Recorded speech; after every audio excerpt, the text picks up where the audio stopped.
Welcome to the final session of 10 Questions, Reckoning. Hey, you all, it's been quite a fall, right? In one way or another, we have been living with and responding to devastating illness, loss, violence, economic instability, a climate crisis, all of this amidst the backdrop of a fiercely divided country and a national election that has tested our democracy. And here, together with you, we have asked, what is presence? What is justice? What is power? What is kindness? And just before an election, what is hope? And just after, what is resilience? And then what is humor? What is loss? And what is love? As we reflect on all of these questions and the rich conversations they have spurred, and as we reflect on a period of time that has asked and continues to ask a tremendous amount of us, we're here tonight together to ask, what matters?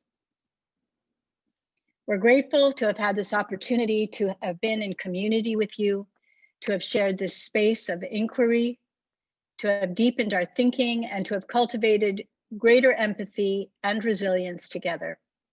We like to think of this program and your participation as acts of kindness, hope, and love. And we thank you all for the gifts of your time and your attention, because these conversations and this coming together matters. 10 Questions is more than a course offered by UCLA School of the Arts and Architecture. It's a hopeful act, a communal act. It is, in our minds, a gift we make together for our students and for our community, an offering of sorts organized around our profound belief in and commitment to each other and the possibility that together we can and will shape a better and more just future.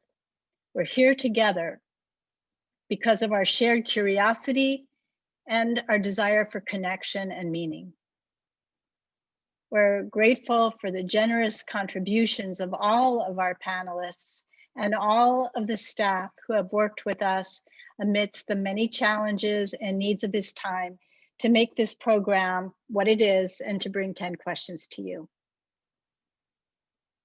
Before we turn to this evening's program, I would like to invite you to share in the chat any thoughts you have for us regarding this year's program. Your feedback is essential and will help us shape future programs. So please, if you feel so compelled, we welcome your brief remarks.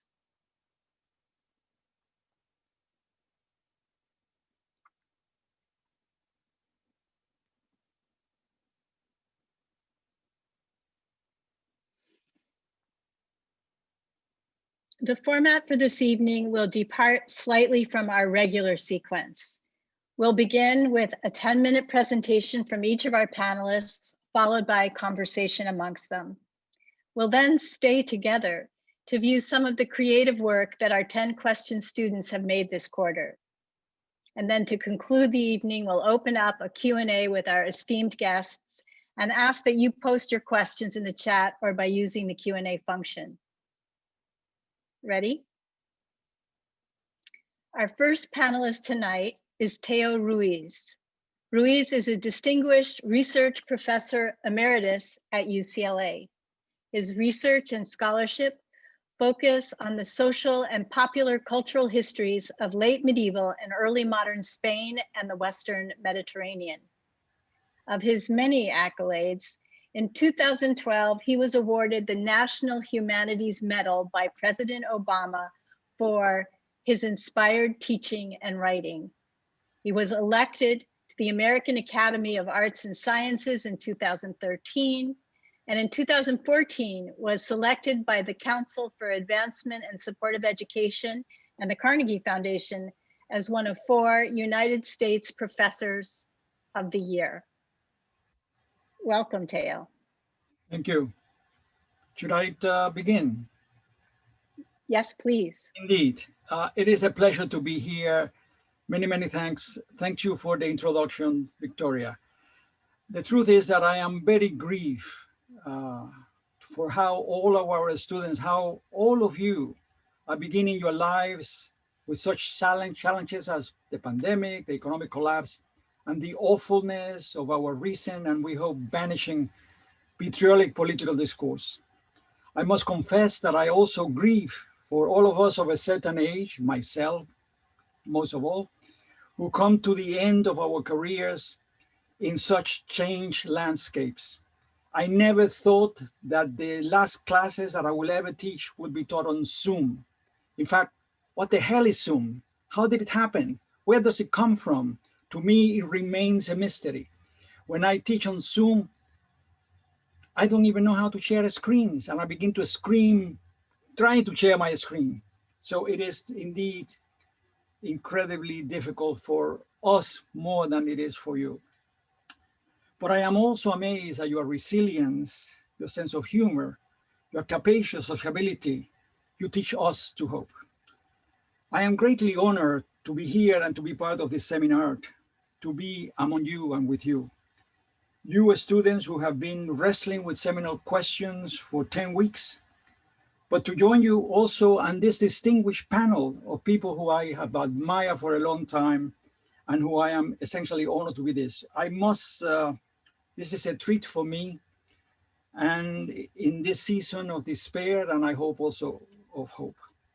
But remember, I am essentially the warming act for the audience. Much better things come after me. As to the program today, I have a struggle with my attempts to define what matters to me.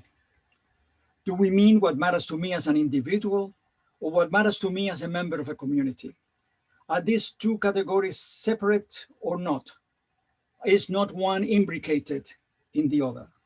As an individual, if for the sake of convenience, we have to think of such categories as individuals, what matter to me are those who I love, my family, my friends, my students, those whose lives are deeply bound with my own. But my family is a capacious one. I think of family as an extended idea. Family as the ones one chooses rather than a biological one. A family to which we are tied by love and respect, by caring. I tell my students when they come to Paris with me every year for the last 15 years, that coming abroad with me is like going and traveling with a doting grandfather. And I truly mean it. It is important to me. But there is in the world more than individuals and their families. No one is, as John Donne wrote, an island by himself. We are all members of a larger human family, and we should matter to each other. Injustice in the world, poverty, racial discrimination, and other sins are as old as our common human history. They do matter profoundly. They matter even more so if we do not experience these ills in person. They do matter because the tragedies of history diminish us even if they do not directly wound us. It is our duty to confront and attempt to address these issues, to do, as Walter Benjamin said, to brush history against the grain. I thought when I was very young, 10,000 years ago, that I could change the world, only to find that to a great extent, the world changed me. So although the problems of the world matter to me intensely, besides my family and friends, I have learned to toil in the immediate, in those areas close to me in which I can have some impact. What matter to me are also my students. They are my family, they are my friends. As a young person, I was encouraged to be a lawyer. My father was a lawyer, though he hated it and was probably the worst lawyer who has ever lived in the world, where he'd rather be reading Goethe and Schopenhauer than be in the courtroom. But what I wished to be was to be a teacher. 9 aunts of mine were teachers in primary school. And when I was in City College, I went to the person who did the credentials for teaching. And I asked him, how could I become a teacher in 4th grade? And he said to me, not with that accent. You have to go and get a PhD and teach in college where it would not matter, which is why I ended up here. So imagine that. After so many years and so many books for which trees have paid with their lives, if somebody asks me, what do? I always answer, I am a teacher. For the 49 years I have taught, I have always been full of wonder at those magical moments in the classroom or during my office hours in which you see in the students' faces, in their eyes, a sense of recognition, of connecting what they know and their life's experiences with what they are learning. Teaching and my students, for they are my teachers as well, matter to me. Long ago, Saint Bernard of Clairvaux wrote, and I am paraphrasing, that teaching is caritas. That is, that teaching is love. Love for what you do, love for those you teach, love for those you learn from. Teaching and learning, and as a community with me, the students, with the students who are part of my community, that matters. But teaching about what? Sooner rather than later, my students forget details and stories. What is the learning that really matters? Learning together about justice, learning together about sense of right, those things are important. But they are important and become meaningful as long as they are taught in the context of beauty. Beauty, by which I mean something far more than physical beauty, brings together what we learn, what we forget, those we love, and those who love us into the fabric of our lives. Beauty, the beautiful, if we wish to think with Plato on this, binds together cultures, the humanities, and all of our pursuits. Beauty saves. And as we face the wholesale attack on the humanities and humanistic values, beauty is more important than ever. Recently, in the midst of the pandemics, when we did not realize that it was going to get worse, or when our political future looked far more uncertain than it does today, I did a little video clip that attempted to explain what I mean by beauty and by the statement that beauty saves. Please allow me to share this with you now.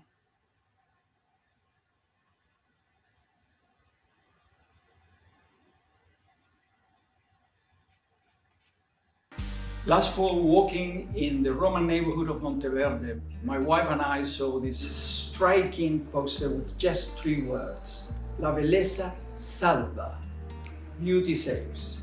As I teach on Zoom and see my students struggling to make sense of the onslaught of the coronavirus, of the disruptions to our world, of the ineptitude and absence of empathy by our so-called leader, the message of that poster keeps coming back into my mind. But what is beauty? Beauty is a relative thing. It shifts with different cultural contexts. But if we experience beauty, it touches and remains with us always. And the world is full of beauty. The heroism of health practitioners and first responders, saving lives, or accompanying the ill to a dignified death. That is beautiful. The poor, at the great risk to their lives, going to work so that they can keep the world going. That is beautiful. People of every race and age, but mostly the young, demonstrating for justice and for an end to systemic racism. That is beautiful. Most of all, our students, who are indeed our only real future, striving to learn, trying to keep the bonds of sociability alive, refusing to be silenced in the face of injustice. That too is beautiful. If we are to be saved, it will be by the incandescent beauty of the young, building from the ruins of this world a more humane and just future.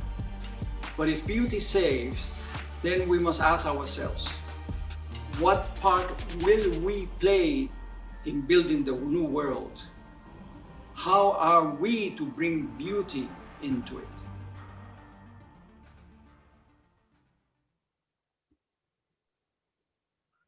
I do not wish to end up with a video clip of myself looking rather strange there. In my classes, whether in Paris, on campus, or on Zoom, I tell the students that they should remember to live and dare to be happy. I tell them not to postpone joy, something that I learned many years ago while walking on Columbus Avenue in New York City. I saw and often visited a store that sold wound-up toys. Outside, they had a poster, a sign that says, "Do not postpone joy." I fear that the students sometimes interpret this as just not postponing fun, which is also very all right. If you do not have fun at 19, when are you going to do so? But I mean joy in learning and connecting with other human beings, joy in doing the right thing, on being passionate about life, of embracing the world as you find it. That matters. That should always matter. Many thanks. Teo, thank you so much for your thoughts and for that beautiful video. It's clear to me that one of the ways that you enact beauty is by caring, by, as you say, teaching, by loving so much who you are sharing with and what information you're sharing. So thank you. And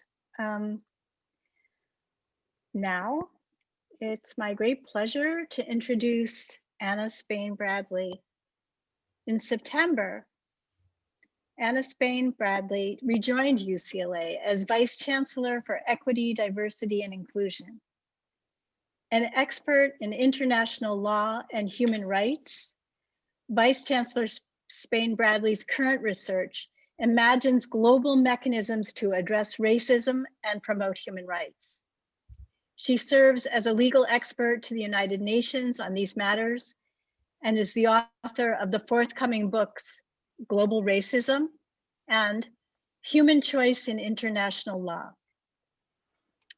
Vice Chancellor Spain Bradley is a member of the Council on Foreign Relations, a member of the American Society of International Law, a founding member of Mediators Beyond Borders International, and a member of the Academic Council of the Institute for Transnational Arbitration. In 2018, she was one of 4 educators in the nation to receive the Aussie Educator Award. Welcome, Anna. Thank you so much, and good evening all. It is a pleasure and an honor to be here in conversation with my distinguished colleagues, Professor Ruiz and Professor Sellars and Teo. What a powerful video you've just treated us to. Thank you for that. And thank you, Professor Marks and Executive Director Burke and all who make the 10 questions series possible. What matters? There are so many ways to ask this question before even trying to answer it. What matters to you? Based on where you live, who you are, the stage of life that you find yourself in. What matters to us, the family, the community, the nation, our world? What matters now as we are living and going through major global shifts, historic, even as our daily lives sometimes feel at a standstill? I will begin my answer situated in that last framing. What matters now? And I believe that the answer is very close to each of us. We do. We, the people, matter now. More specifically, how we define ourselves, our sense of identity and belonging, how we treat others and ourselves, why we move through the world the way we do. These are the things that matter now. We together have to survive this pandemic. We have to continue the long fights for justice that we face in this country and around the world. We have to rise to the challenge that's going to be required of all of us to deal with climate change now and in the future. And to do those things and more, we have to be rooted in a commitment to and the pursuit of a common humanity. What then does a commitment to common humanity even mean? What does it stand for? Humanity is the quality of being human, and even better, the qualities that make us humane. Dignity is the principle embedded in the United Nations Declaration of Human Rights, that we all have inherent value because we are human. These are Grund norms, as famed jurist Hans Kelsen would say, which are really just the fundamental basic norms that form the foundation of our civilizations. They are values that have shaped my life, that have saved me when times got tough, when I faced racism, sexism, and other very hard things. Here I ask you to think about a recent movie you might have watched, maybe a survival movie, maybe a teen dystopian movie, maybe one of those zombie movies. There's often a protagonist and an antagonist, and sometimes they'll switch halfway through the story, but it's shown as a dichotomy of good versus evil, for and against. And then at some point, the protagonist, the one we're rooting for, faces the moral dilemma where they, she or he, has been so caught up in the fight that they risk becoming the very thing they are fighting against. In that moment, the character on the screen and we, the audience, must face the age-old question: would you do anything to survive? Or would you choose your humanity, even if it meant death? Of course, Hollywood manages both. The heroine or hero saves the day and survives, while upholding their best self and impeccable hair in the process. 2020 has been a version of that movie without the impeccable hair. If we think of ourselves for a moment as an entire species, the human species, we must ask, what are we and what are we becoming? Who do we want to be in 100 years? These are some of the questions that motivate my work as an educator, as a human rights advocate at the United Nations, and my role here as Vice Chancellor for Equity, Diversity, Inclusion at UCLA. And it takes me back to a moment in my early 20s when I had finished law school, before I had become an educator, and I was working at the State Department as an attorney. And I was serving as a very young, very green diplomat to the United Nations in Geneva. And I walked into what is known as the Serpentine Lounge because of the shape that it is. All of this fantastic modern mid-century furniture and elegant, beautiful people from every possible place on the planet, milling about, talking, listening, having a tea or a coffee. And in that moment, it hit me once again that there is nothing people can't do when we come together in dialogue. That is what I believe. What matters is that we have to shift in this moment from being individuals to behaving as a species. What we all do matters. Thus, in a very raw way, what matters now and what matters in the future is specifically our ability to come together collectively around certain values. And we see that some of those values are changing before our very eyes. We are moving from the value of power concentrated at the top, to power asserted by the many. The protests following the murder of George Floyd Jr. and the call to Black Lives Matter give us a poignant example of that. Movements by the masses change history. We are moving from the value of exclusivity to that of inclusion in the arts, in culture, in fashion, and more. When I look at Rihanna's Fenty makeup line and her Savage lingerie line, she offers such a powerful visual demonstration of this, that beauty comes in all forms. In education, we are moving beyond the exclusive value of the mind and thought, sometimes characterized as rational thought, to the additional values of emotion, feeling, and heart. The call for inclusive forms of education recognize that the entire being is invoked in effective learning. When we feel safe and valued and secure, we are better set to engage in the pursuit of theoretical inquiry, critical thought, conceptual analysis, and more. People, as a whole and over time, are moving towards more peaceful ways. War is down. Violent crime across the globe and across historic time is down. Global commitments to certain jus cogens or preemptory norms, such as the prohibition against slavery, genocide, and torture, exist now in ways not even imaginable a century ago. We matter because humanity is evolving. We matter because our fate and that of our planet will derive from how we choose to move through this time. We matter, and because we do, we must rededicate ourselves to common decency, humanity, and dignity in all that we do. These values support our journey towards justice and the quest for peace. They support more freedom for more people and better distribution of power and resources that increase equity for all. They provide a guiding light as we seek to end all common forms of oppression, racism, sexism, homophobia, and more.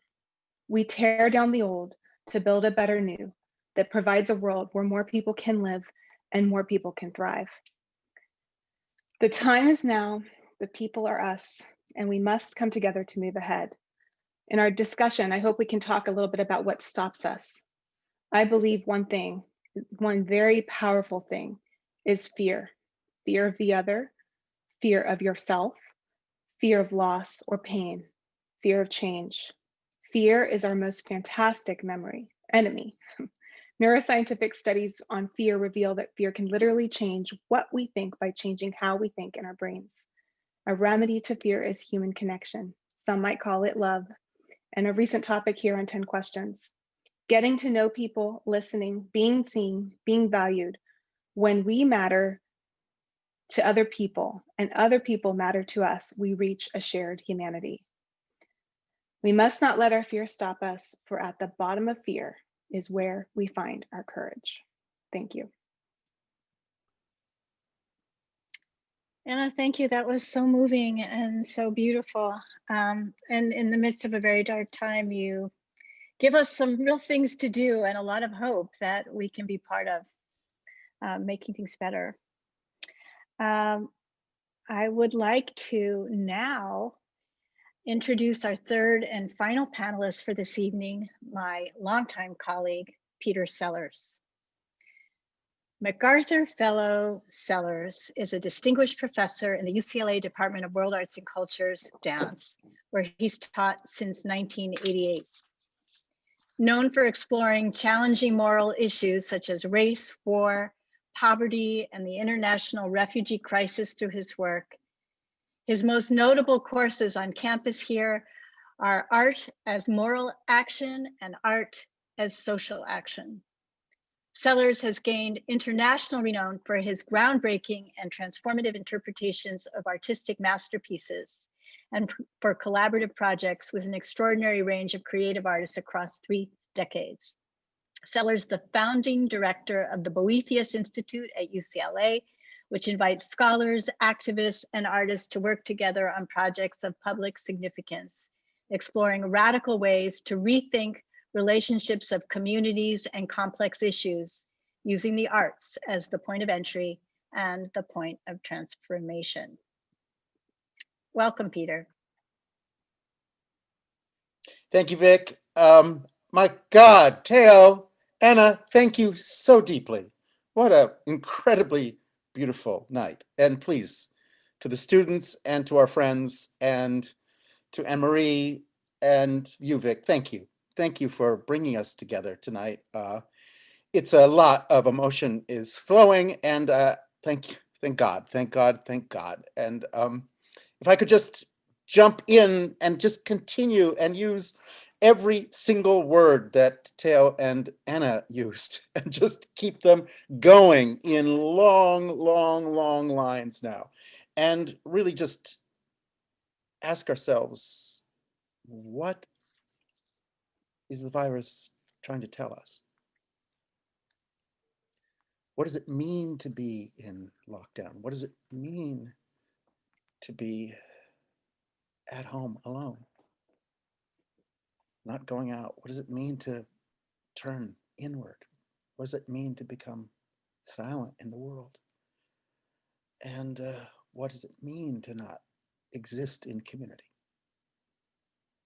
What are we being asked to learn? What are we being asked to understand?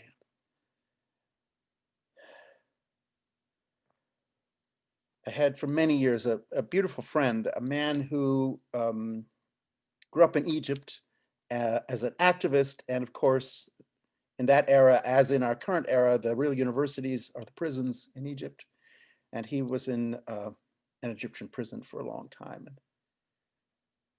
as a student. And one of the techniques to punish inmates who were insubordinate was to deprive them of water for 3 days. And this man, Dr. Hatut, used to say, most of you in this room don't know what water tastes like. because for you, you don't taste water. You drink it all the time. But what it means when you have no water is when your first drop of water touches your tongue, you know what water tastes like. The poet Rumi said, in order to increase your perception, you have to increase your necessity. That is to say, when you really need something and it's not there, you start looking really deeply and you start searching. And I would like to propose that this year is the year of looking deeply, the year of searching, the year of tasting water, the year of tasting our humanity because we're alone, and the year of actually realizing how important community is because we're isolated. And the beauty of this year is millions of people pouring into the streets to say Black Lives Matter. And the horror of this year is millions of people dying of, in many cases, preventable situations.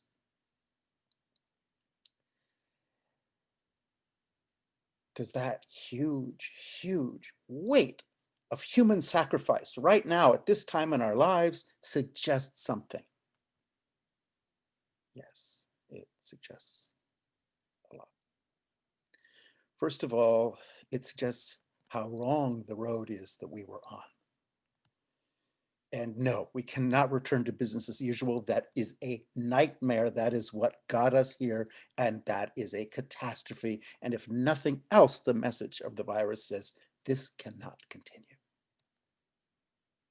That is the massive inequality, the massive injustice, the massive refusal to distribute properly resources, the idea of several classes of people, those who are important and those who are not important.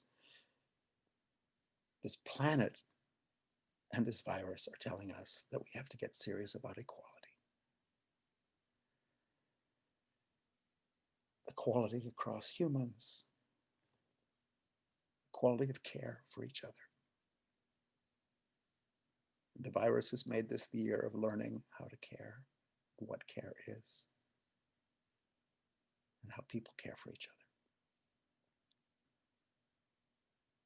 But also, as Anna said so beautifully, what is our humanity? Our humanity is to care for other humans and to care for the non-human. In fact, to care for everything. Everyone and everything. As Teo says, this is family. This is family. If somebody in West Africa has the damn virus, that means you'll have it next week. So for goodness sakes, there are no people who don't matter. The virus is here to say every single person matters equally. And until every single person is taken care of, you will never be safe. Which is the lesson we have to learn about our economics and our justice systems, which have failed. And the fact that we have the largest amount of slavery in the history of the planet right now at this moment in time. The planet says this has to stop. What matters? What matters? What matters? Can we just say everything matters? That is, in fact, the message of the year 2020. Not this or that, this and that.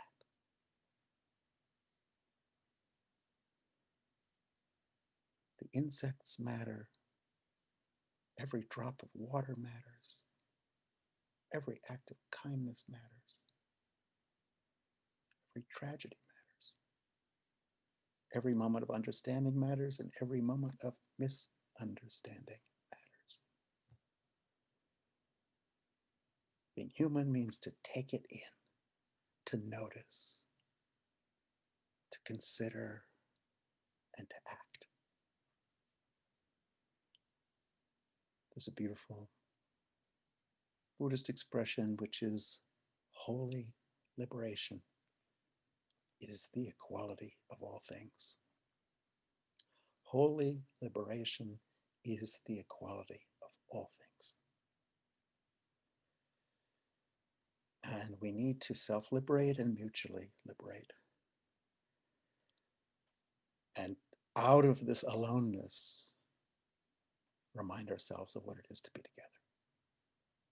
In the middle of the summer, we found out again what it was to be together after being alone, being in the streets to protest and to demand justice.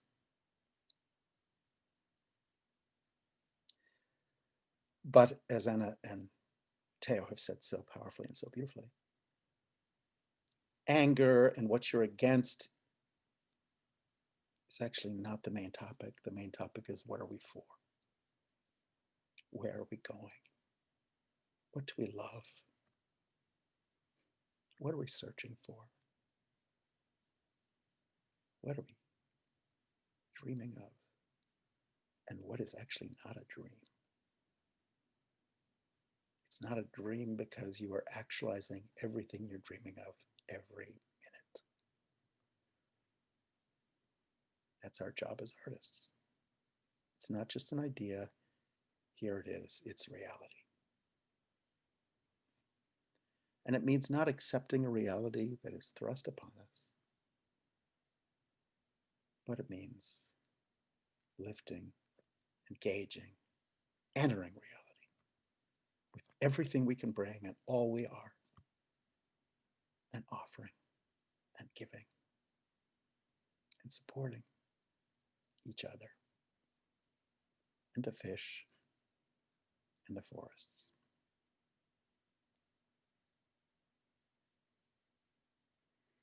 And the air. And hallowing that air by breathing deeply and speaking beautifully. Moving beautifully. Thinking beautifully, feeling beautifully.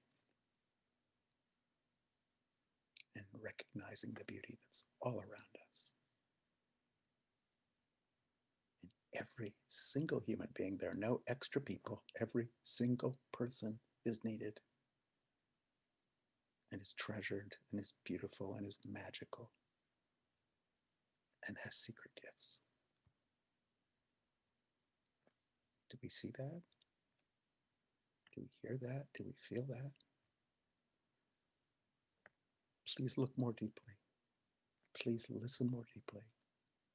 Please feel more deeply. And let's step into reality together.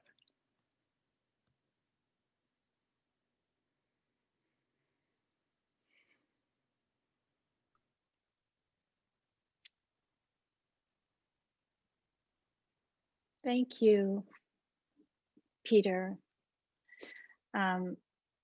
Thank you for your extraordinary invitation for us to think about what we're learning from the virus. And thanks to each of you for such extraordinarily moving and thoughtful invitations to think about what matters.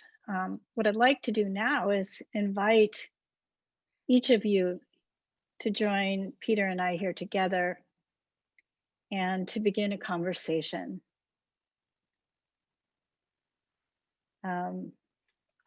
I think that each of you have left us with so many things to talk about.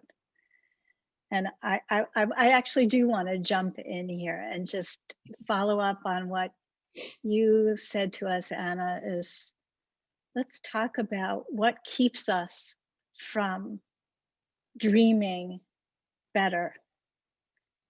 What is it about fear? Well, thank you for the question, Victoria Vic. And another way to say it is, why do we get stuck? Where do we get stuck? I wish I could hear what you all are thinking. And for all the students out there, all of us, Teo, Peter, myself, we're all so excited to hear from you in a little bit and to engage with you. I think I would like to say this, that one thing that I think gets us stuck at UCLA, in bigger spaces in the government, other structures, is that people often look for solutions who, in an organization that's very hierarchical at the top, whatever the top is meant to be. And I very much believe, and this comes from my work as a mediator, my work in peace building with people after they've had really tough things happen, in this principle, beautiful principle of subsidiarity. And it's really simple. It's that people who have experienced the harm, who've experienced the hurt, who've experienced the challenge, are best situated to understand what solutions will work. And a functional way forward is to empower people at that level with the resources, the voice, and the platform to lead change. That to me is what we saw last year and this year. And that to me is something that we have to undo going forward, get rid of our adherence to top of structure solving problems, and embed the capacity and resources with the people who are at that level to get things done. And Peter, Teo, turn it over to you. Well, I wanted to say that I was incredibly moved by both of your presentations, and I think I could see it in the responses from the chat room and all that. But I wanted to ask two questions from you, or something to discuss. One is, yes, I do believe that the enemy is fear. Fear of the other, fear of people who look different from others. What can we do in practicality? What can the students do to essentially fight their fear?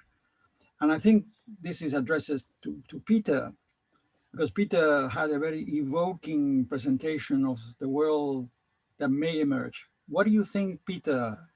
In your mind, what do you think the world of warning, which is not for me, but for the students who are part of this discussion, is going to look like? Oh my gosh. Well, I mean, I think as always, if you want to look at what tomorrow is, look at the seeds you're planting today, and that's what's going to grow.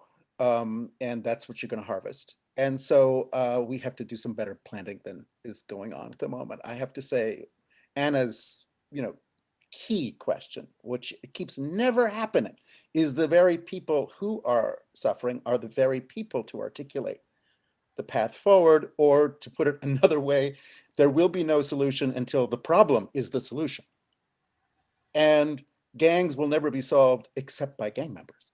I mean, just that it really requires everybody at the table, the honored and the dishonored, everybody has to be present, because there will be no solution until everybody's equal and everybody's equally present. So creating those structures is one of the things that the next generation is very good at. And I want to just say, the UN is one place, but the dance floor is a better place because things are moving. And it needs to move, and it needs really hot music, and it needs people moving. And that sense that dance is actually the art form of the future because it's moving. We need everything to move right now. And we need everything to move and be up close, and we need to be together in a pleasure, in a just constant zone of pleasure and exchange and genuine freedom. We need to not talk about freedom, we need to feel it. We need to feel it. And the freedom has to move through your whole body. And you've heard the right music, there's nothing more important than the right music. Then you're free, and you start to be free with someone else, and you're grooving, and that is when it gets good. And I just want to say, Anna, thank you for saying, this idea of this history of education, which is a nightmare of lectures by important, white figures. Please, education is about all of us. Knowledge is held by communities, and knowledge needs to move forward in communities. We actually need to redo the entire university structure, which is so badly out of date. I mean, it's a catastrophe. We're teaching people preparing them for the 1890s, for God's sake. And I want to just say, excuse me, the structures of this university are catastrophically pointless. And we need to radicalize every one of these structures. No, okay, I don't want you to scare anyone. We need to normalize them. Yeah, we are ready to go to the trenches here. We are ready to go to the trenches. Simply humanize them. We're talking about human contact. And excuse me, not single point learning. Not everybody looking to the person at the front of the room. Excuse me, no. And so we really need to move now in way more exciting and dynamic ways in education in order to see those structures in the world itself. Peter, I'm all here for the hot music and the good dancing, so thank you. So back to the fear point. might we all be bold? And Victoria, this includes you if you're willing to play.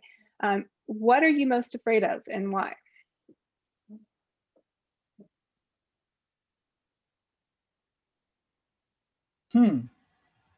This is like a 1984 question. Room 101. What is in room 101? Orwell, 1984. Not rats. I don't think I am afraid of rats. You know, one can give you a kind of, should we say, the heroic answer as to the kind of things I fear, but let's get to the concrete. I fear needles like crazy. Wow. But I just finished teaching 1984 by George Orwell, and you know, it's all about fear, the point where humans break down because of fear.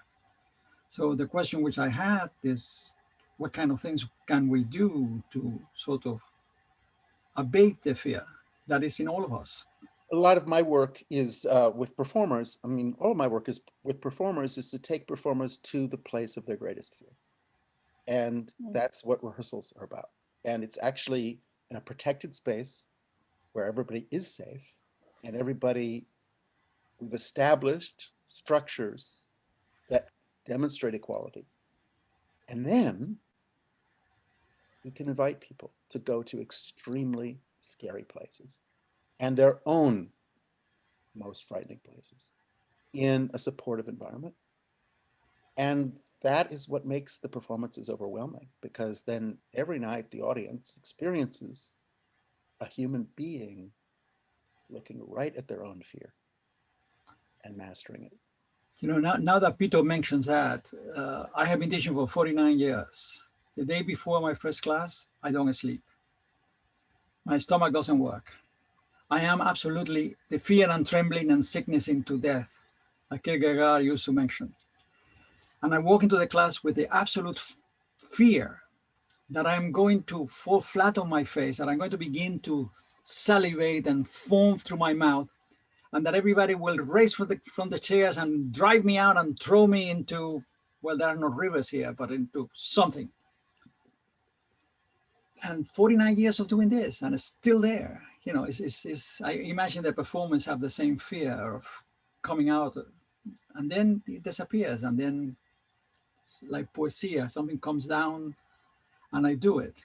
But it is always that incredible fear, not of failing, which I am not afraid of failing, but of just meeting the moment.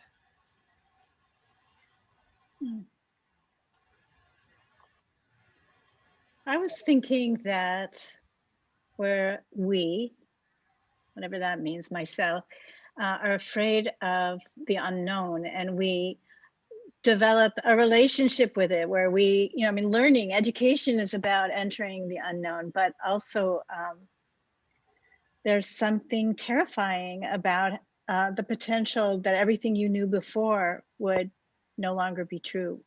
And by that, I mean contact with other people too. That difference, I'm thinking of us as a species, that we're afraid of difference. And at the same time, we reach towards it because that's part of our character as a species. So I'll pick up that thread and say, full disclosure, that shouldn't leave the room, although this will be completely public. I am deathly afraid of two things. One of them is real. The other one doesn't exist. I'm afraid of spiders, and they find me everywhere I go in the world. And I'm afraid of zombies, which are not real. And the thing about the fear for me, and I've studied this from the neuroscience perspective as a scholar, which is because I'm afraid of those things, when they come up, I freeze and I get completely stuck. And, you know, my sister, who's a psychologist, might say, oh, you can do exposure therapy where you expose yourself at least to the spiders and then move through the fear. I cannot.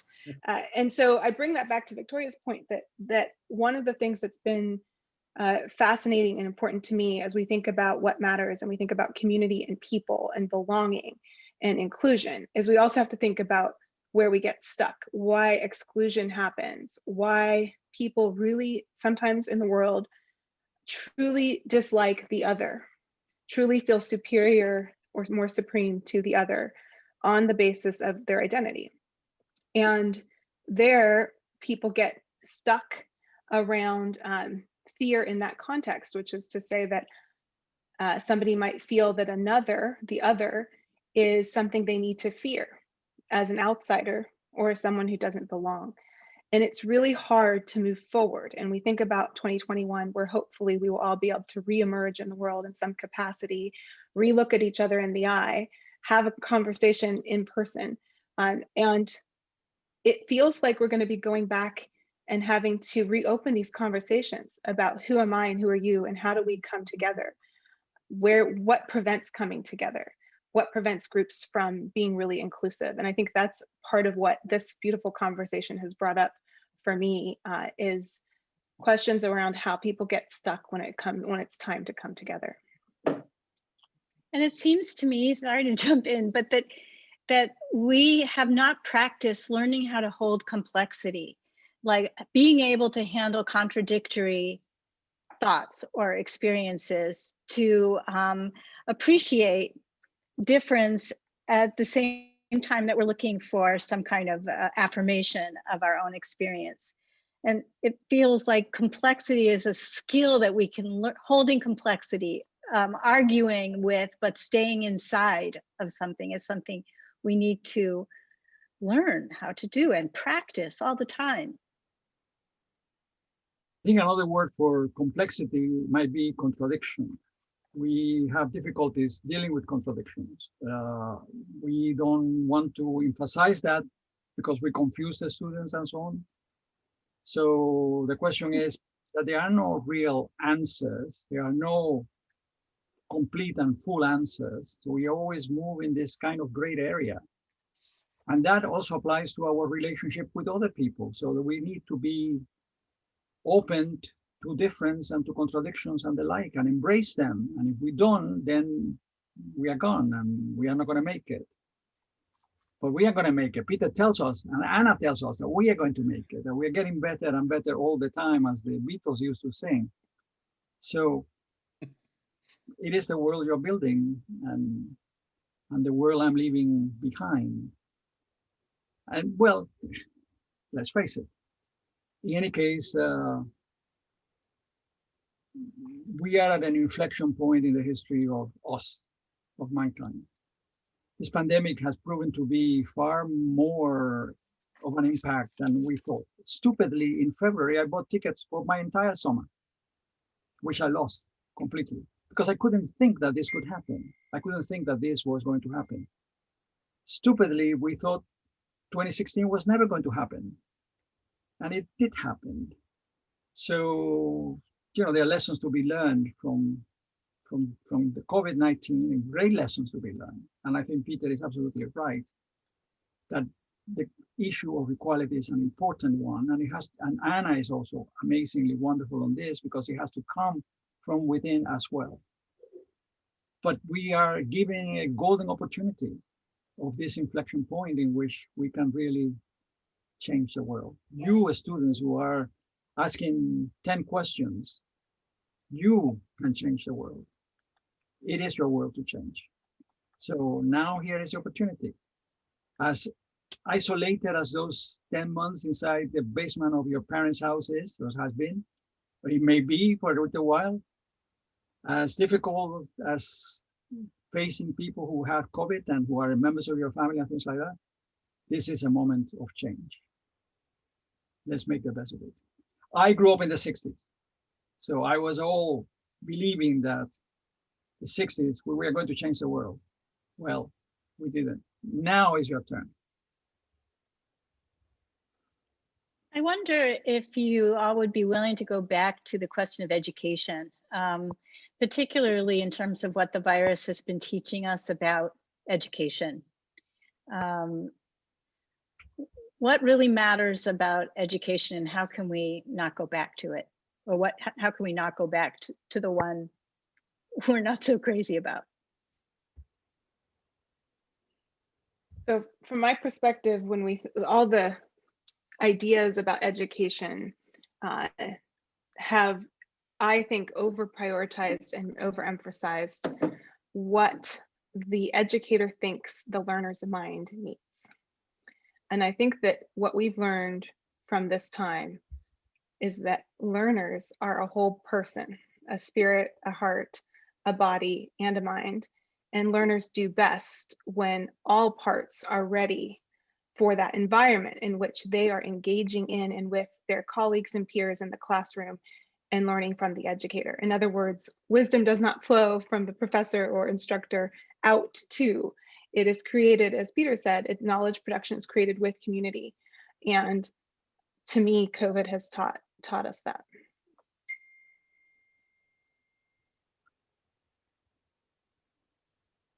Yeah, and oh, thank you both so much. Thank you, Vic. I think education is this incredible opportunity to say what kind of country do we want to live in and what kind of world, and come together with people and really go at that in a inspired, utopian, supportive environment. For me, way too much is made of evaluation. Way too much is made, the whole university structure is set up on scarcity models. You can do A work and not get an A because it's a curve and they can only let so many people into whatever school. And excuse me, no. These structures are offensive and they're not recognizing what everybody can bring and how they can bring it. They're not empowering. And again, it's teaching to the test instead of teaching to human being. And letting the human being, how do you learn anything? We know this as teachers. The only way you learn something is to teach it. So learning should be teaching. And that's the important thing. And again, as Teo said so beautifully, there's nothing more beautiful than people discovering things together. And that moment of discovery, rather than someone telling you, you have to write down someone else's discovery. No, you should be in the moment of your own discovery. And that is incredibly powerful. And we have enough things to discover right now. Believe me, there are so many things right now to discover. And we need to discover entirely new models, entirely new approaches, entirely new relationships. The university should be the site of discovery rather than running through these nightmare tests and this assembly line structures, which lead to quote unquote a job. And you just want to say, excuse me, there are no jobs. So that part's over. So now, how about leading to a society? How about leading to a fulfilling life? Shared fulfillment. What does fulfillment look like at this moment? And how can we not continue to live with things that we can't live with? I agree with Peter completely. I think that to teach and to be taught is to be human. We are human when we teach and when we are taught. I learn more from my students than they will ever learn from me, because I see the world through their eyes and it's always new. This is the most remarkable thing about teaching, is that you do it for 49 years and your students are the same age as they were when you began. That's extraordinary. How could that happen? How do they pull this trick on me? And Kylie, who's here in the help center, knows that what I do in my classes, I allow the students to do what they do best, which is to do something creative, to sing or to play or to dance or to do a play or something like that, because learning is not just that textbook and that exam and so on. It's just about doing what you do best for other people and sharing it with other people. And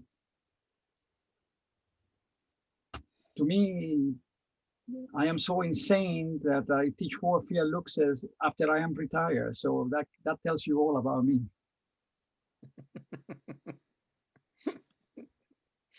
There's a few important, there's many important questions in this chat, but a few that ask us about COVID. I just want to bring those to this.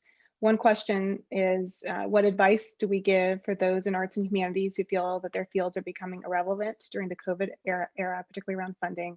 And secondly, how can people explain to those who choose not to wear a mask that it matters? May I take the question of the future of the arts? The future of the arts is not to be in a separate economy. And the more the arts are part of medicine, the more the arts are part of justice, the more the arts are part of every single function in this world. And artists are not, that guy at the end of the bar drunk. and alone, but it's really this opposite thing. It's art exists in order to make everything else work better. And art exists to connect people that need to be connected, to go into difficult areas with beauty instead of with resentment. Art exists to actually empower and to transition and to open people's imaginations to things that are unthinkable. So just to say, the nightmare of art is that it has been alone in a bar at the end of the bar drinking. And I want to just say, no, please. The future of art is in hospitals, in prisons, in court systems. The future of art is everywhere. And we need to deepen and intensify and clarify and give imagery and, if I could just say, vision. That is to say, we know where we are, but I don't want to sit and talk about that because that's in the newspaper. I need to look forward. If I'm looking at my feet, I'm never going to reach the mountains. I need to stop looking at my feet and look at the mountains and then walk towards them. And so the role of the arts right now is so powerful, and we need to figure out a completely new economy for the arts. And that's a relief. What a relief. And it can't be about entertaining the wealthy. It's got to be something else. And that's very exciting. Without art and aesthetic things, life is not worth living. And in 1984, the inner party does not sing. The proles sing. Well, singing is good. You make song lines and you measure the territory in Australia and things like that. So I want to address the question of the mask, because it seems to me that the question of masking or not masking, which have been so politicized, and it should not have been. There are entire countries where everybody wears a mask all the time and have done so for many years. But since they are also enamored of the Constitution and the Lockean views of this, well, I wear a mask, not so much to protect myself, but to protect you. When you don't wear a mask, it's not a question that you're not protecting yourself, it's that you're not protecting me. It is an act of selfishness. Freedom ends where responsibility towards others begins. That's the classical foundations of the American Constitution and the Bill of Rights. I mean, this is John Locke in the late 17th century. And so, but of course, if you begin to argue with somebody about wearing a mask, and you mention John Locke, they may not be open to your suggestion.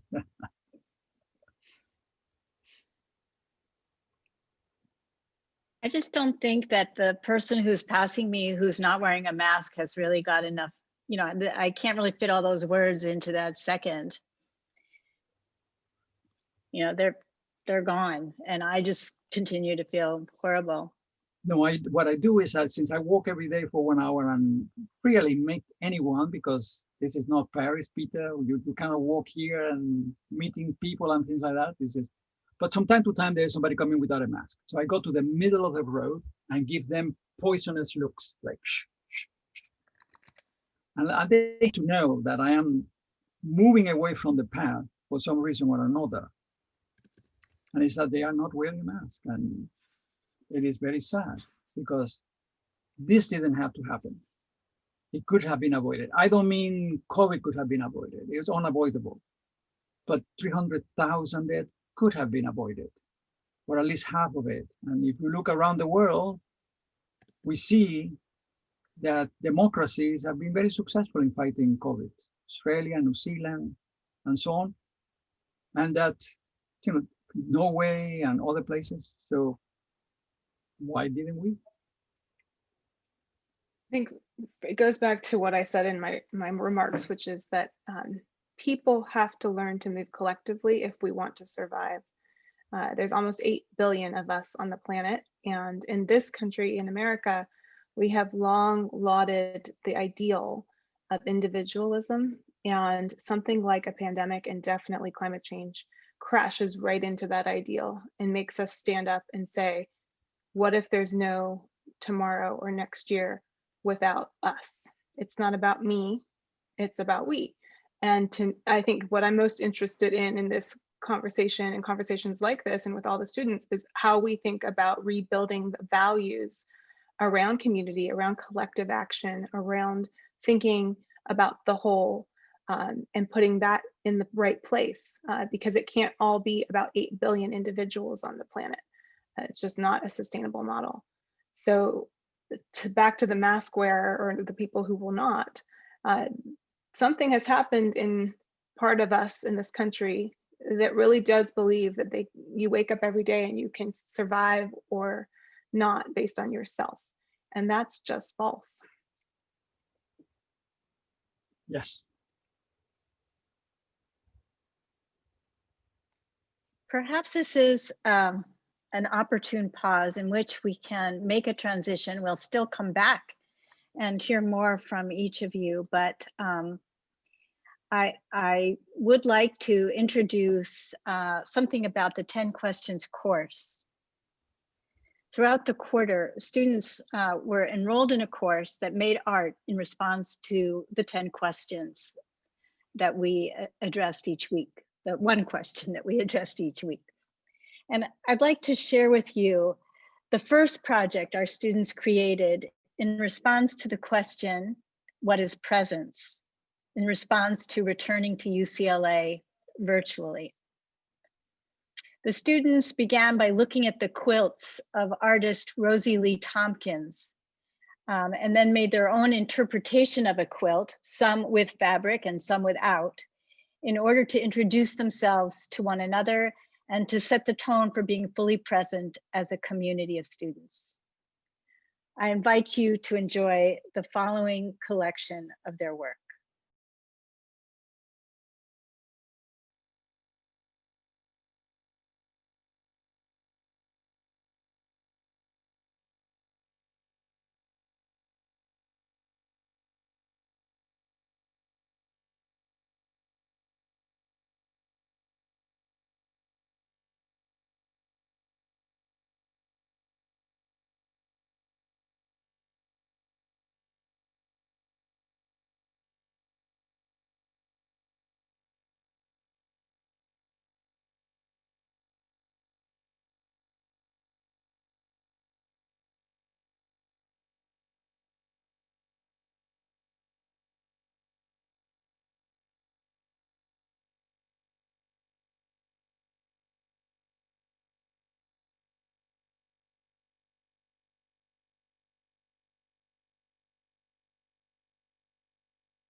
I can't hear the applause, but I know it's there. I'd like now to invite a few of our students to share their experience of art making and of the course itself. This is the first time that we've actually addressed the course itself in one of our Monday evenings. So please welcome Lizelle, Maddie, Nico, Philip, Rithik, and Rowan to the screen.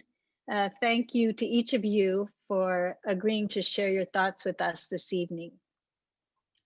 Thank you so much, Vic. Teo, my former professor and one of my favorites at UCLA, Vice Chancellor Anna, and Professor Sellars.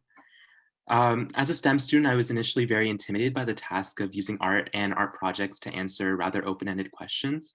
However, upon beginning the art making process, I quickly learned that art offered me significant personal liberty and freedom to explore the different facets of each week's questions. And through our weekly discussion showcases, I began to appreciate and respect the multiplicity of perspectives and answers. And this new mindset has proven extremely meaningful to me, and I hope to grow alongside it beyond this course. And more than anything, I feel as though the 10 questions course has given me some semblance of reality and human connection this term. Making art in collaboration with my peers has been a deeply enriching process, and I have come to further appreciate the importance and excitement of scholarly discussion and expression. And I've learned how to deeply empathize with others in an era where we have become so desensitized to the stripes of those around us. Thank you.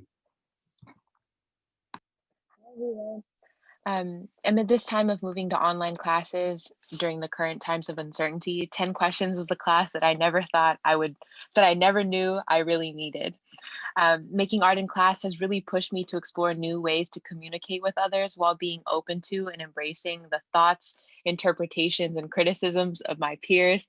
Philip, he knows, he was right there beside me in backstage portions and class. But in times of distance, 10 questions taught me to be introspective and deeply vulnerable with myself while never, ever forgetting that I'm in constant dialogue and community with others. From sharing my art with my classmates every Friday at 10 a.m. to meeting and talking with the young artists from high school and middle school who have so much to face in the world ahead of them, I've just learned that I have so much to learn about in this world and share with others now and forever. And that art is an indispensable part of learning and living in this world that I wish I would have discovered earlier in my career at UCLA as a global studies major. And lastly, hi mom, hi Lynette. My mom and my younger sisters are watching.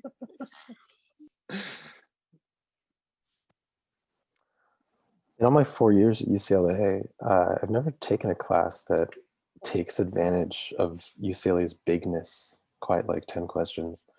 And I made a deliberate choice to attend an art school within a big university so that I would have the opportunity to take academic classes and have an interdisciplinary education.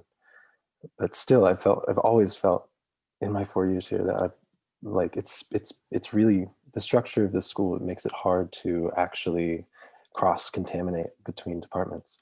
And it's hard for an art major like me to ever cross paths with somebody in even an adjacent major like dance or design media arts. And I think we all have seen how effective 10 questions has been in bringing together different perspectives of faculty, but I think I'd like to acknowledge how it has equally been as effective at bringing together the different perspectives of students from across the campus.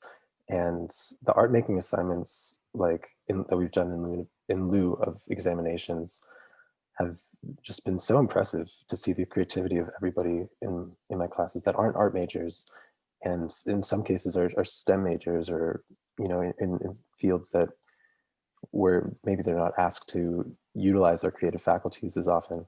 And I mean, it's just confirmed all of my suspicions that people everywhere are overflowing with expression and creativity. And it was my first time ever even like working collaboratively on art projects during my time at UCLA, which stretched me in ways that I hadn't been stretched in my art classes. So yeah, this has been a great course for me. Hi. I would like to say that I'm super grateful to be part of this 10 questions course this quarter, because unlike many classes at UCLA, this class really engaged with our environment with COVID-19, the climate crisis, and of course, the inequality that many people in the country face. And I also got to hear from so many different perspectives, so I literally always learn something new in each class. In relation to the art making, I always found it super engaging and like really impressive to see everybody else's art. With my quilt that I made that popped on the screen for a second, I took inspiration from Rosalie Tompkins. She's always inspired me because of how much she's wrapped her identity into her art making. And I wanted to wrap my identity into mine as well, being chronically ill and having medicine being such a big part of my life with cystic fibrosis. I remember looking through my house trying to come up with ideas since I can't really go outside to get inspiration because of COVID. And I saw this big bag of expired pills that were about to be thrown out. And there's so many important pills in the bag that target so many parts of my body. And I thought it was really weird to throw them out. So that's why I wanted to make them into a mosaic type thing. And I wanted to incorporate light, kind of like stained glass, because I love stained glass, going through them. And lastly, I just wanted to say thank you to all the speakers who have presented during this quarter. Thank you to Victoria and Anne-Marie for helping me make this class one of the most accessible classes I've ever taken at UCLA. And thank you to KJ for being one of the most engaging TAs I have ever had. Thank you, guys. Hi, everyone. I am a second year transfer student in the Design Media Arts program.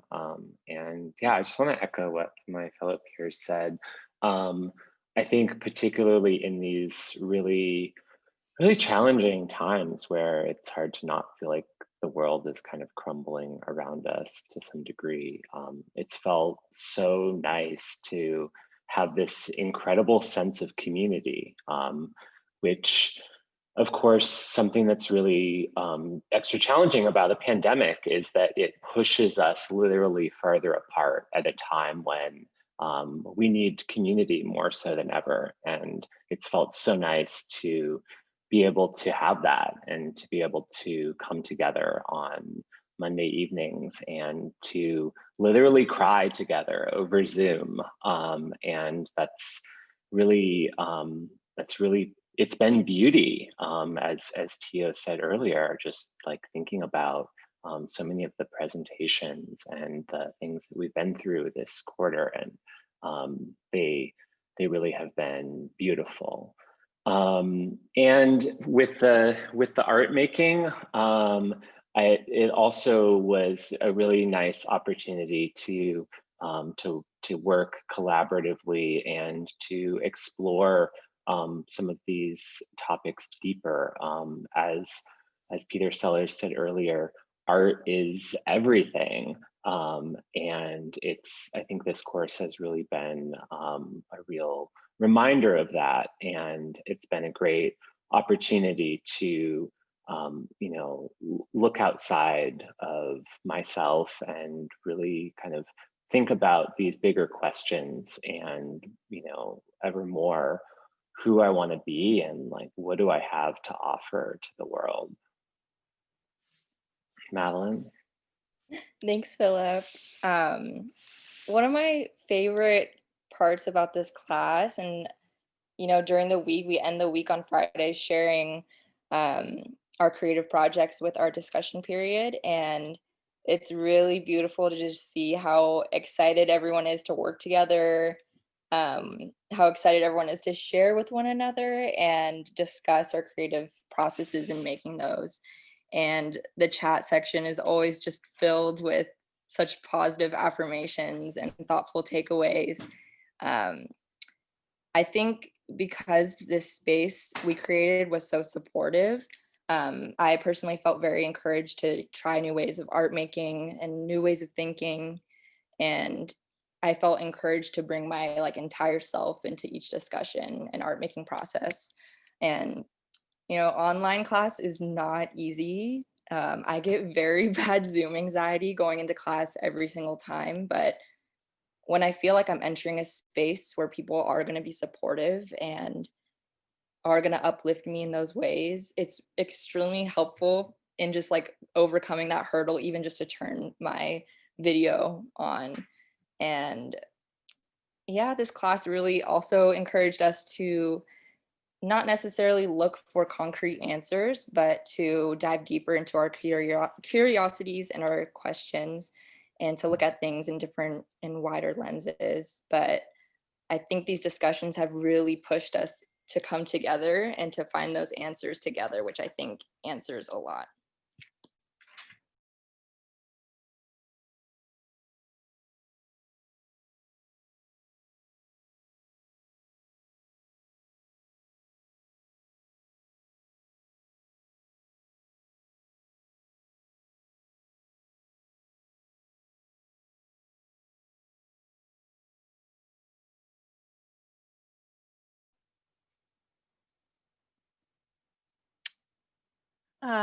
I think I'm back.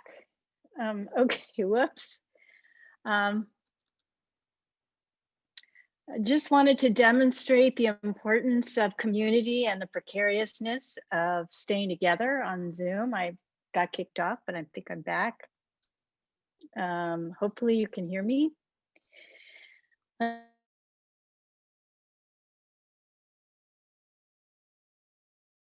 Students who have contributed to 10 questions, and I'm sorry we could not ask more of the students to speak tonight.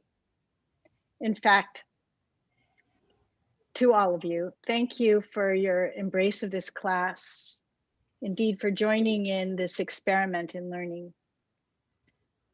I'm grateful for your work.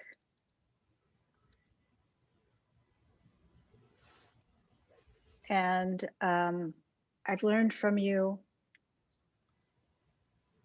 I hope it's been an equally rich experience on your end. To our special guests and community, I hope you enjoyed this presentation from and by our students. And now, on to the Q&A. Everyone, if you've not done so already, please put any questions you have for our esteemed panelists in the chat or in the Q&A feature. I wanted to say that the art we saw was very beautiful. And what came to my mind, because the students are not only very talented artistically, but also very articulate. And I thought I was in the Tempest and I was going to say, oh, brave new world that has such people in it. And there is hope when you see people like that, doing beautiful things and describing them and speaking about them with such power and articulation. Agreed. Agreed. Gorgeous work. Thank you. Gorgeous, gorgeous, gorgeous work. And the way it was made, there's so much pleasure, and that shows. It's really, really beautiful. Absolutely. Thank you.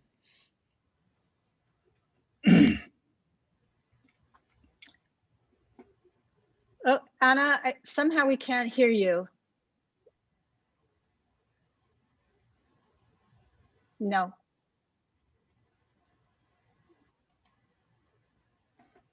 Well, you want to try again there? No. Can you hear me now? Yes. Yes. Ah, okay. Just a brief note to say, you all were so epic in art, and incredibly demonstrative of the fact that you know the solutions, and many of us need to listen and learn. So thank you.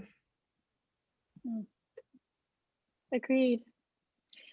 All right, I have a couple of questions for you. I'm going to turn to this side here so I can look at the chat differently.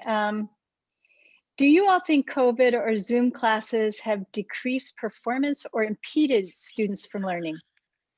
Or do you think that COVID has led students to feel like school does not matter as much? Boy, this really sounds like the students should be answering this question. Okay, well, what do you all think? Let me try this again. Do you all think that COVID has led students to feel like school does not matter as much as before, since now students can't really interact with others or be on campus? Can I take this since I'm teaching 4 classes on Zoom? I think that Zoom is not the ideal way to teach because I think I like to see the students face to face, not necessarily in a lecture hall, but face to face. But if anything at all, what COVID has done is to essentially re-emphasize to the student the importance of education. And in fact, one of the things that happens to me, especially in my seminars, is that the seminars last 50 minutes. And so the time to end has come. Nobody leaves. Nobody leaves. And I am incapable of hanging the phone or ending the session before they do. I am waiting for all of them to leave.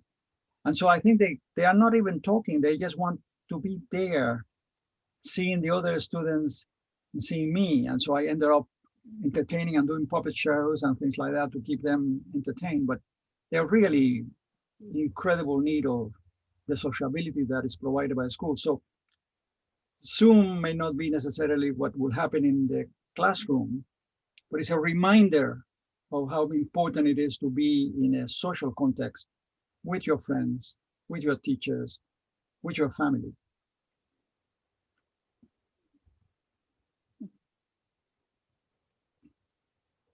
Here's another question for you. This is a question about not a loss of fear, but a loss of hope. What do you do when you lose faith in what matters? Do you lose faith in what matters? Do you lose hope? I'll jump in here to say, you take a nap, you rest, you take care of yourself, you wake up the next day. And for me personally, I think about my grandmother and my great-grandmother and the people who I know who came before me, who survived incredible things. And you just keep going because there's always going to be hope. It might not be today, it might not be this hour, but in a week or in 5 months or a year from now, there'll be another reason to hope, and hope lives eternal.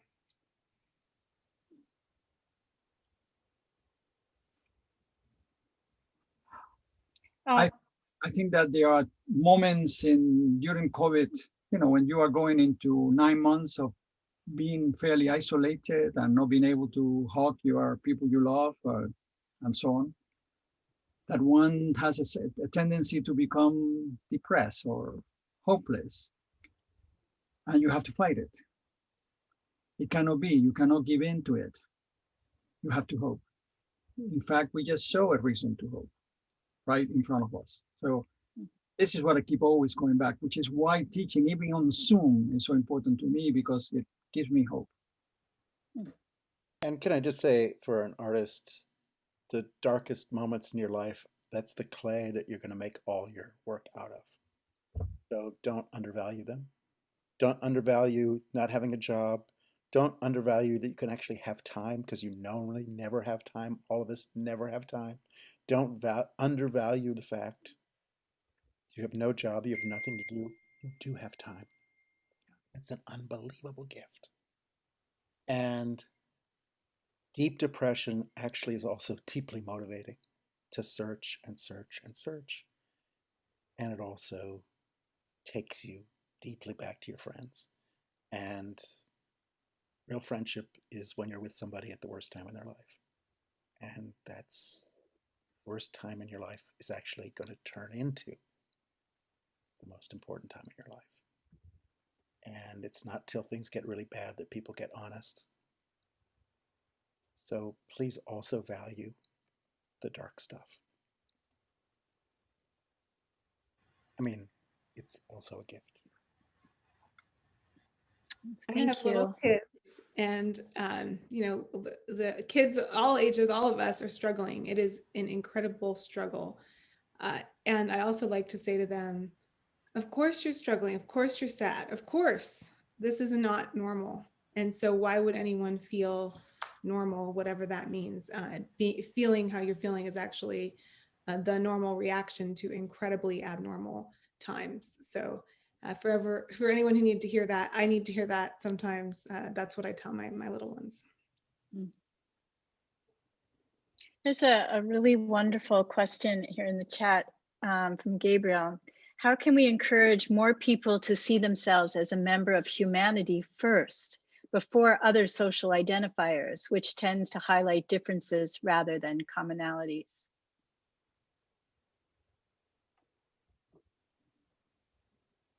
I'm happy to start us off on this topic. So where to begin? It's a big question. Thank you. It's an important question. I think the way that I would start the question is something like, what brings us together? Sometimes it comes back to the fact that you and I have something in common. Sometimes it comes to the fact that we're different and we want to find out about that. And so both difference and commonalities can serve as a way to ground community and create people's engagement. So we don't need to have a sense that everyone has to be similar or the same. In fact, we have great value in the fact that we have diverse identities, that people feel different and are viewed by our society, by our government, by law, by economics, by culture differently. It's when those differences are aligned and organized on a hierarchy of power, with some identities being deemed more powerful under the law and in culture, and other identities being suppressed and oppressed. That's where we get divisions. And when people want the hierarchy because they want to feel supreme or superior to others, that is the challenge we must attack. So in order to get to a humanity first ideal, we actually have to go deeper into, how do I move through the world, and how do I see myself, and how does the world see me? How do you? What advantages and disadvantages that shows up for each of us?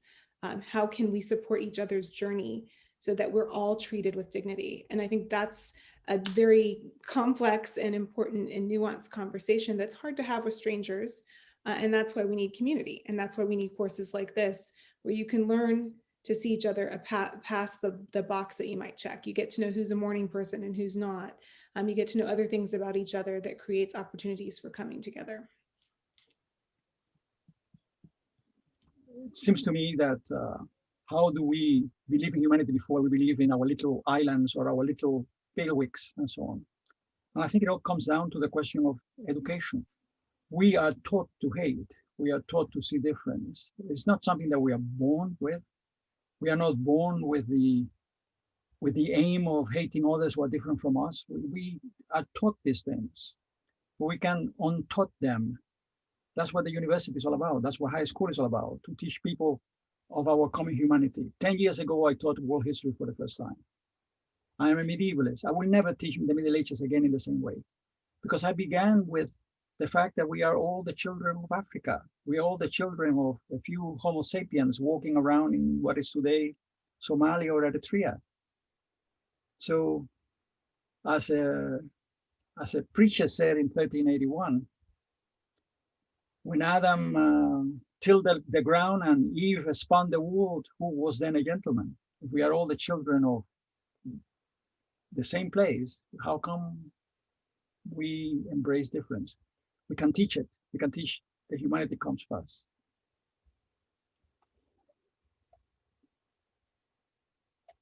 Peter, you're muted.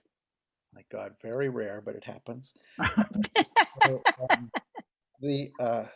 I just want to add, again, a kind of a minor note from the philosopher Simone Weil, who really recognizes that most people that surround us, half the people that surround us, more people than you would guess, don't actually feel themselves to be fully human. They've never been treated as fully human. They're nursing something where they feel inferior. They're nursing something they feel hurt. They're nursing something they feel inadequate. And we just think they're behaving strangely or not understanding our conversation. And it's just so important to know that you don't know what people are carrying with them. And if I may say, it's the difference between globalization, which wants to say that we're all the same but unequal, versus the fact, which is we're all equal because we're not the same. And that depth that people are carrying with them that you can never guess until you know someone very, very, very, very well, means that we need this space of understanding and this space of listening and this space of not judging. And that's where, for me, education, being people taught to judge and be judged, is just a total nightmare. And we actually need to be in a space that exists beyond judgment, to welcome each other, to honor each other, and to recognize each other. We have a lot of learning to do, just to learn to cease judgment like that. I'm also thinking that you're talking about the difference between information and knowledge, and how can our universities offer us an opportunity to encounter knowledge through stories and art making and so on, rather than data. I have a couple of other really there's so many questions. Here, I'd like to offer this one. What advice do you wish you could give to your younger self about what matters and what doesn't matter?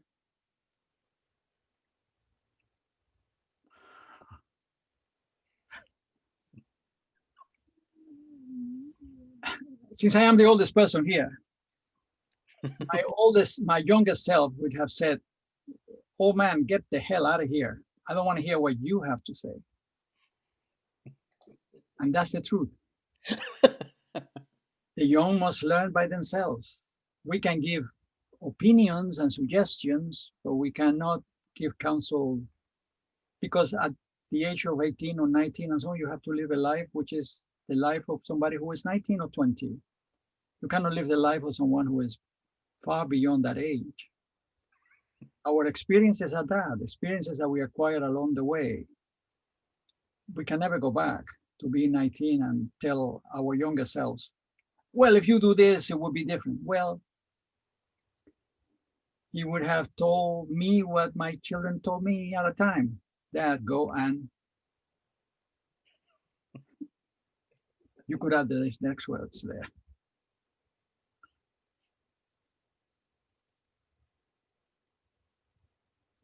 Anna is too young to even advise a younger person, so.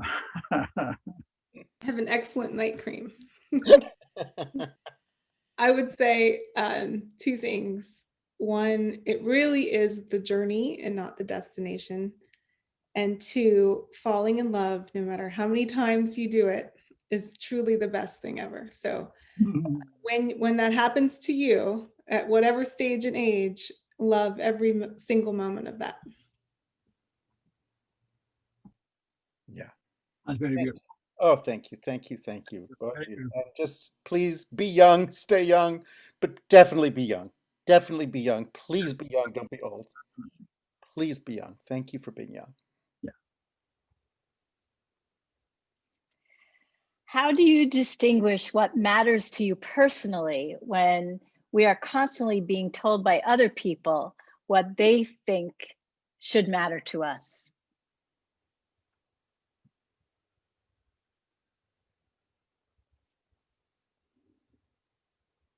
I go back to Anna. Who do you love? Who loves you? That's the people who matter.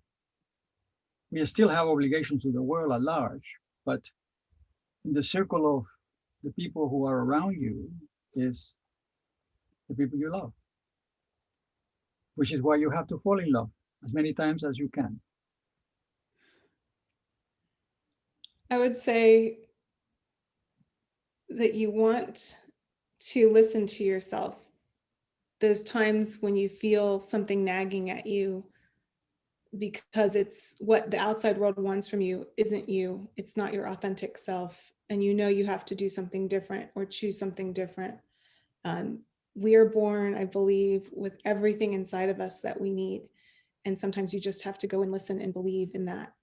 And that is how you'll be able to stand up what matters to you against what the world is constantly throwing at you. Yeah, you're here to bring something on earth that has never been here before. And it's something your grandparents couldn't do, and their grandparents couldn't do, and their grandparents couldn't do, and that's why you're here. And you're here to do something that hasn't been done yet.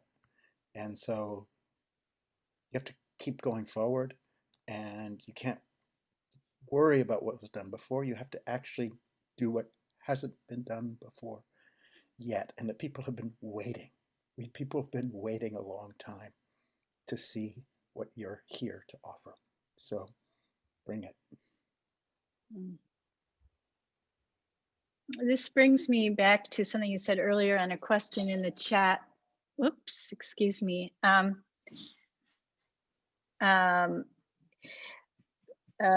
question in the chat is, why does fear and change overwhelm us? And I'll leave it at that. There's things going on in my house right now. I'm going to turn my microphone off. Why does fear and change continue to overwhelm us? Why can we not be our best selves or be the person who you're saying we can be? What do we, how do we?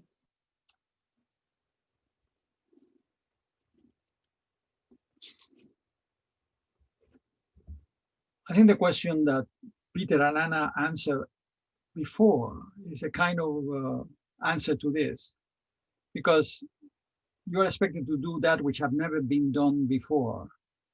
But the issue is not whether you do it or not. The issue is whether you try it or not. And I think that if you are consumed by fear, then you still have to fight it by trying to be that which you are hoped to be. And even if you are not, there is success in the journey, as Anna put it before. It's not getting there that is so important as the journey is what is important. And that's an enemy of fear, that you are on the journey, that you are on the road. There's so much great and new, relatively new, important research in neuroscience and related fields on this. And some of the stuff that I've written about and many others.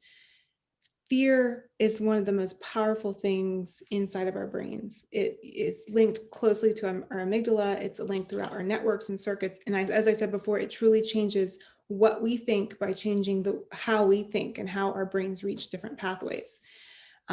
Early other research in the field suggests there's that one thing that's more powerful. Call it love, call it joy, but it lights up other parts that override or can outwork the fear centers. And so the antidote to fear is really truly love, joy, and the like. And so when one is feeling fear, it is hard for us. We are programmed not to let go of that. And I think normalizing that and knowing it's okay, and knowing that every single person on the planet has felt fear and sometimes for all the right reasons. The important thing is to let it go. Don't let it control you, and move into the world in the way that you want to be, because no one can change anyone else, really. We have to change ourselves. And if we can start to do that in community, in classes and spaces like this, and encourage each other, it really is those multiple drops in the bucket that are going to move humanity forward. And I really do believe that. And there are great examples out there of places and spaces in the world where people have done just that. Thank you so much. And just to keep going with that, please also honor and respect fear, because fear gets your attention. Fear, you actually know you're on the edge of something, and please be aware of that. Please be aware of how momentous something is, because you can feel the fear. And that fear is very, very, very powerful and exciting, but the fear is also a lesson that if you think you're going to do this alone, you can't. And fear is about finding people to be with. And fear is actually finding your community and learning who those people are. Fear is really, really important, because it is the one thing that says, get over your damn ego, because you are not able to do this alone. So don't even think you can do this alone. And fear gets you to the reality of, I can't do this alone. And moves you into the place of you need deeply to move and work and be and live with people. And together, your courage is powerful. But you need each other. And that's really beautiful. We're coming up to the end of our time together this evening, and I would like to leave a moment for each of you to say whatever you'd like to share with us. I mean, it feels like we're really at that moment anyway, but if there's more that you'd like to add now before we close out the evening, I'd very much like to leave you the opportunity to do it. I mean, simply to say thank you for this opportunity, because it really has been an experience. It's one of those things that, while afraid of what's going on in the world and the actions of Lord Voldemort, or he who must not be mentioned, and so on, we still make meaning out of being together for 2 hours here and listening to the other panelists and listening and seeing what the students do and listening to them. So the only thing I want to say is thank you. I really been a wonderful experience. Thank you, Teo. I'll just say thank you as well. And that's UCLA, the students, the alum who continue to be involved, all the people in the community. I'm so inspired by you. I've been here just a few months, and it is truly an incredible surge of energy and commitment to the best of us. So thank you for letting me be a part of that community and for being here tonight. Totally. Thank you for the invitation. Anna, it's just spectacular to meet you. Welcome to UCLA. Thank you for being here. What a gift. Thank you for being here. And Teo, thank you for not leaving. And all the students who I haven't met yet, I have to meet you. And meanwhile, some of the students who I have met, can I just give you a big, giant, long, gorgeous cyber hug and just say thank you, thank you, thank you, thank you. Let's just, this is actually the future. It's right now. It's the seeds that are being planted, and we're doing it together in a beautiful, creative way among equals, with fun and pleasure and total seriousness, because it matters, and it matters. Thank you. Thank you, Peter, Anna, Teo. I mean, a big piece of this is that we got to introduce you to one another, or bring you together after too long apart. And I hope that these moments together will continue, and you'll continue to meet. And again, thank you for the generosity of your time with us. This concludes this evening's program and the 10 Questions Reckoning series. We thank you for your engagement with the School of the Arts and Architecture and with the students of 10 Questions. If you wish to write to us, the chat is still open for your thoughts and responses, and you can also reach us at communications@arts.ucla.edu. And from everyone here to everyone here, we wish you a healthy conclusion to 2020 and look forward to more of what matters in 2021. To listen to recordings from the series, visit arts.ucla.edu/10 questions. Thank you and good night.